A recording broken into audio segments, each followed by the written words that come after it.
Hola, ¿qué tal? Mi nombre es Carrillo Cervantes y Vida Alejandra del Grupo 4 de Matemáticas Avanzadas. El día de hoy, junto con mis compañeros Morales Ortega Carlos y Sánchez Hernández Marco Antonio, presentaremos la importancia y aplicaciones de las series de Fourier.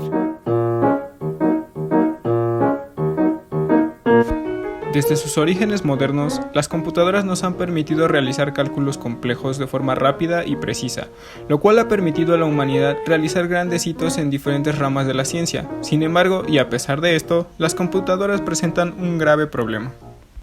Muchos conceptos matemáticos importantes implican operaciones con un número infinito de términos, lo cual no puede ser procesado por ninguna computadora, surgiendo así la necesidad de buscar una forma de representar dichos conceptos computacionalmente.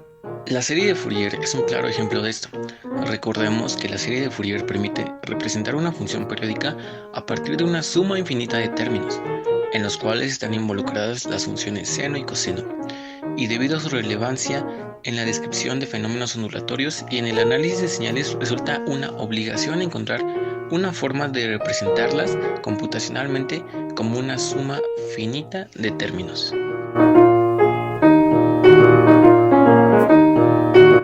A partir de la forma compleja de la serie de Fourier podemos lograr este objetivo. Recordemos que para calcular los coeficientes c subíndice n utilizamos esta expresión, en la cual está involucrada una integral. También podemos recordar la definición de una integral, donde está involucrada una suma infinita de términos conocida como la suma de Riemann. Ahora bien, haciendo uso de esta definición, podemos realizar una aproximación de los coeficientes c subíndice n considerando un número entero grande m, definiendo x subíndice k de la siguiente forma, donde k toma valores desde 0 hasta m-1 y delta k de esta otra forma, dando como resultado la siguiente expresión.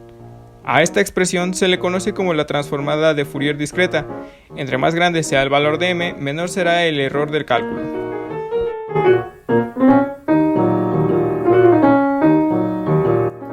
Una vez conocidos los antecedentes, comenzaré describiendo la transformada de Fourier y algunas de sus aplicaciones más importantes en la ingeniería.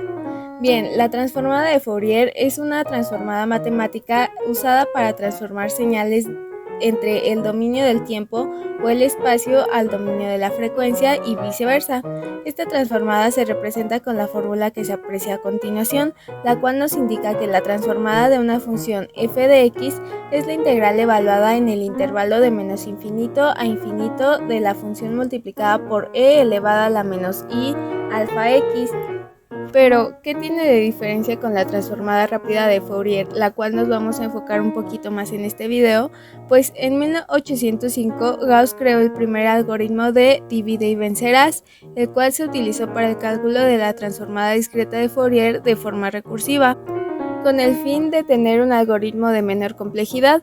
Un siglo y medio después redescubrieron este mismo algoritmo, un algoritmo mucho más eficiente para el cálculo de la transformada discreta de Fourier, y le dieron el nombre de transformada rápida de Fourier. Esta transformada es de gran importancia en el área de la ingeniería, principalmente porque es una herramienta muy utilizada en el campo científico. Se utiliza para dar solución a una gran variedad de fenómenos físicos, desde ingeniería biomédica, métodos numéricos, procesamiento de señales, telecomunicaciones, entre otros. También es de gran importancia ya que cuenta con una rápida convergencia, ya que desde un principio se puede apreciar si habrá o no habrá convergencia. Cabe recalcar que esta transformada cuenta con dos tipos de convergencia, la puntual y la cuadrática. Finalmente, la solución de distintos tipos de ecuaciones diferenciales entra entre una de sus aplicaciones más relevantes que tiene esta transformada, ya que esta solución se puede obtener mediante la serie o bien mediante la transformada de Fourier. A continuación mostraremos un programa realizado en Python con el objetivo de realizar una pequeña demostración de la transformada rápida de Fourier. Bien, para comenzar con el código, primero importamos la biblioteca NumPy, la cual da soporte para crear arreglos y matrices en Python. Posteriormente definimos tres funciones principales, las cuales nos ayudarán a lo largo del programa. La primera tiene como propósito mostrar los elementos que contiene una matriz. La segunda función es una función la cual se encargará de generar números aleatorios con los cuales se probará la transformada de Fourier. Y finalmente, la tercera tiene como función obtener los términos del círculo unitario, es decir, la fórmula de Euler. Y esta se ocupará para el desarrollo de la transformada rápida de Fourier. Después se definen las funciones correspondientes para realizar la transformada rápida de Fourier.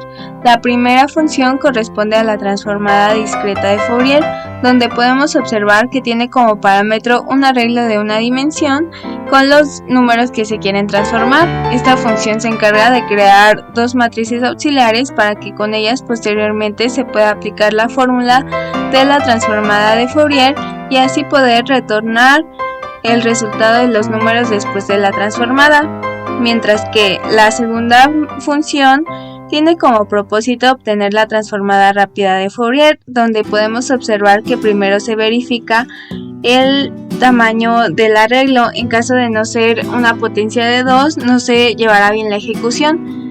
Entonces después se condiciona que si el arreglo es un arreglo de orden menor a 2, entonces se ocupará la transformada discreta de Fourier, y en caso contrario, como se mencionó anteriormente en la explicación, la función se hará recursiva. Cabe recalcar que esta función es una función con complejidad en el logaritmo n, mientras que la anterior es una función con complejidad n cuadrada, es decir, que la transformada rápida de Fourier tiene una mejor eficacia. Ya terminado el código, se realizó una pequeña prueba con el fin de observar el correcto funcionamiento de este.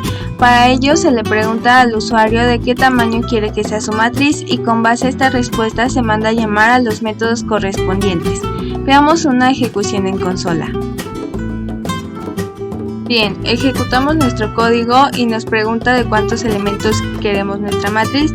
Le ponemos que 2 y observamos que nos muestra el arreglo principal, el cual se formó por números aleatorios, y el arreglo después de la transformada discreta. Aquí podemos observar que son dos números complejos.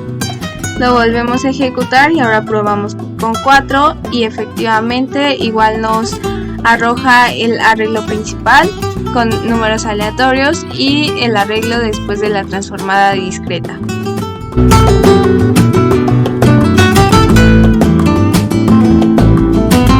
Una de las aplicaciones de la transformada rápida de Fourier es la compresión de audio MP3. En general, el objetivo de la compresión de audio es reducir su tamaño eliminando información innecesaria o irrelevante. En el caso del audio MP3 se busca eliminar toda la información la cual se encuentre fuera del umbral de audición, el cual se encuentra entre los 20 Hz y los 20.000 Hz. La compresión de audio MP3 consta de dos partes. La primera de ellas consiste en realizar un análisis de frecuencia. Para ello, a partir de las 12 bandas de frecuencia utilizadas en MP3, se realiza el cálculo de significancia de cada una de ellas mediante un modelo psicoacústico, el cual permite descartar toda aquella información fuera del umbral de audición. La segunda parte de la compresión consiste en codificar la información restante mediante otro modelo psicoacústico y una variante del algoritmo de Huffman. Para lograr lo anterior, la transformada discreta de Fourier juega un papel muy importante en todo el proceso. Primero, una modificación de la transformada de Fourier discreta en cosenos es utilizada para filtrar la señal de audio. Luego, el algoritmo de transformada rápida de Fourier es utilizado como parte del análisis de frecuencias para eliminar ruido e información innecesaria. Finalmente, se aplica una segunda vez la transformada de Fourier discreta en cosenos para filtrar nuevamente la señal de audio. Lo siguiente del algoritmo son las uniones y reconstrucción de las señales de audio a partir de la variante del algoritmo de Huffman ya mencionada.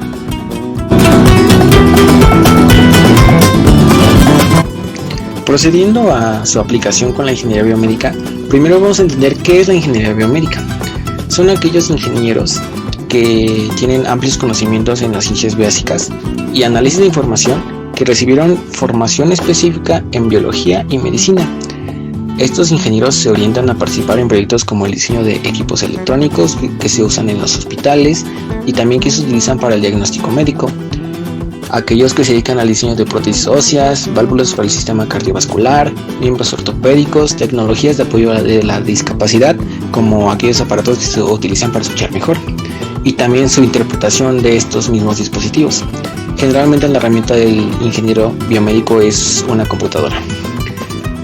Pero dentro de la ingeniería biomédica, ¿qué tiene que ver o cómo se relaciona?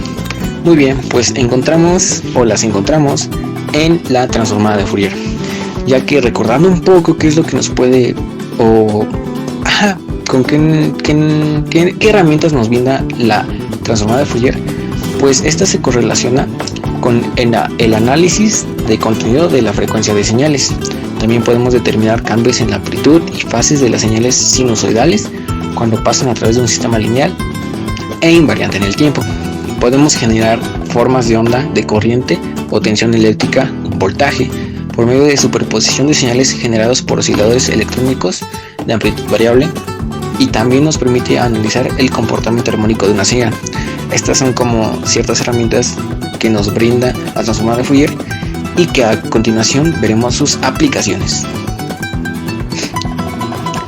Muy bien, como aplicaciones tenemos dentro del área de la ingeniería biomédica como el análisis espectral de cromosomas o bien análisis cromosómico, la variabilidad de la frecuencia cardíaca, el procesamiento de imágenes generadas por ecosonogramas, resonancias magnéticas, tomografías axiales, el electrocardiograma, el electroencefalograma y el electroretinograma, que de hecho nos enfocaremos en esos tres para explicar más o menos cómo se relacionan, porque estos tres tienen una amplia relación y también es donde encontramos el claro ejemplo de la transformada de Fourier. Muy bien, se va a optar por utilizar el ejemplo del electrocardiograma, pero básicamente es lo mismo para los demás. Lo único que cambia básicamente es la señal que el órgano que produce dicha señal. En el caso del electrocardiograma, pues el corazón, y en el encefalograma, pues el cerebro, y el electroretinograma es la retina. Pero básicamente, como también producen la misma señal, lo que puede cambiar es la forma que tiene la señal, pero aún así el paso y los procedimientos son básicamente los mismos. Entonces, retomando cómo funciona, por así decirlo, un electrocardiograma, lo primero que hay que analizar es que se tiene que filtrar aquella señal bioeléctrica que brindó el corazón, por ejemplo, y tenemos que guardar esos datos para poder tratarlos digitalmente. Ese es como nuestro primer paso. Una vez obtenidos estos pasos, como podemos observar en la imagen, vemos que existe muchísimo ruido. Este ruido es obvio que va a existir, porque aunque tengamos muchos transductores, reguladores de voltaje, filtros y lo que sea, pues las señales suelen ser en milivolts, microvolts o hasta nanovolts. Entonces son señales súper pequeñitas y no es de sorprendernos que encontremos bastante ruido. Pero para ello es en este punto donde obtenemos la transformada de Fourier. Lo que nos interesa de esta transformada es graficar el espectro de frecuencias. Una vez solamente que aquí ocurre algo, que tenemos un vector complejo, y este vector complejo la podemos dividir entre dos componentes, que es la componente continua y la componente de la frecuencia de Nyquist. Pero lo que más nos interesa dentro de este espectro de frecuencias básicamente son los picos, que generalmente van a ser armónicos y vienen en pares, las frecuencias bajas, y lo que nosotros tratamos de hacer, o mejor dicho, realizamos dentro de este dominio de la frecuencia, es purgar la señal para así obtener una señal con un poquito menos de ruido, que podría ser la imagen que se ve a continuación, más abajito, que podemos ver que sí hay una diferencia, que sí redujo el ruido, pero como tal no lo ha eliminado, ¿no? Y lo que nosotros queremos es tener una señal con mayor resolución. Entonces, finalmente, para ahora sí, por así decirlo, limpiarlo o obtener la señal bioeléctrica lo más original posible, se pasa por un filtro gaussiano. Este elimina las frecuencias bajas y de esta forma ya se obtiene la señal con mayor resolución. Entonces, como ya mencionamos, pues sucede lo mismo para el electroencefalograma y el electroretinograma al ser señales bioeléctricas. Lo interesante de esto, o bien en la parte de aplicaciones, lo que nos interesa es que, ya recibimos todo esto, ya sabemos cómo construir nuestro cardiograma, el electrocardiograma, encefalograma y lo que sea, y ya sabemos qué significa. Bueno, existen expertos que se dedican literalmente a analizar dichos datos y señales, pero ¿con el objetivo o con qué propósito? Bueno, uno de ellos, o aquí necesitamos alguno, que simplemente es para detectar enfermedades como lo son el síndrome de Down, o en general tal vez no el síndrome de Down, pero sí de lecciones, inversiones y translocaciones en los cromosomas. Pero como el síndrome de Down es el más conocido, pues decimos síndrome de Down, ¿no? Aunque pueden ser cualquier otra enfermedad que tenga que ver con los cromosomas. En esa parte es el análisis espectral de los cromosomas. También tenemos la epilepsia, en el caso del producidos como por el cerebro, la epilepsia, el Alzheimer. También tenemos los dolores en el corazón, pero que son debidos a las diabetes, la hipertensión o presión arterial, arritmias y migrañas. Entonces, como podemos observar, no solamente es que aprendamos o tomemos en cuenta cómo funciona y demás, sino que podemos ver cómo la ingeniería biomédica se las arregló para utilizar conocimientos básicos o sólidos en matemáticas y en base a estos conocimientos utilizarlos como herramientas para poder, ahora sí, hallar estas enfermedades o estas señales, por así decirlo, o estas, pues, cosas que no son comunes y que provocan enfermedades y poder hacer algo al respecto, ¿no? Porque pues sí, muy bien, muy guau el filtro paso bajas y la frecuencia Nyquist y lo que sea, pero si no tiene alguna utilidad, pues para qué lo hacemos, ¿no? Entonces aquí sí le encontramos una aplicación y sí vimos que sí es de suma importancia, ya que pues se puede tratar el Alzheimer temprano, también los dolores de corazón debido a la diabetes, la hipertensión, las arritmias y la migraña, pues es importante, ¿no? A veces también simplemente es como para hacer experimentos de ciertos estímulos que tienen, ya sea el corazón o el cerebro o la retina, pero pues al final de cuentas para eso se utilizan.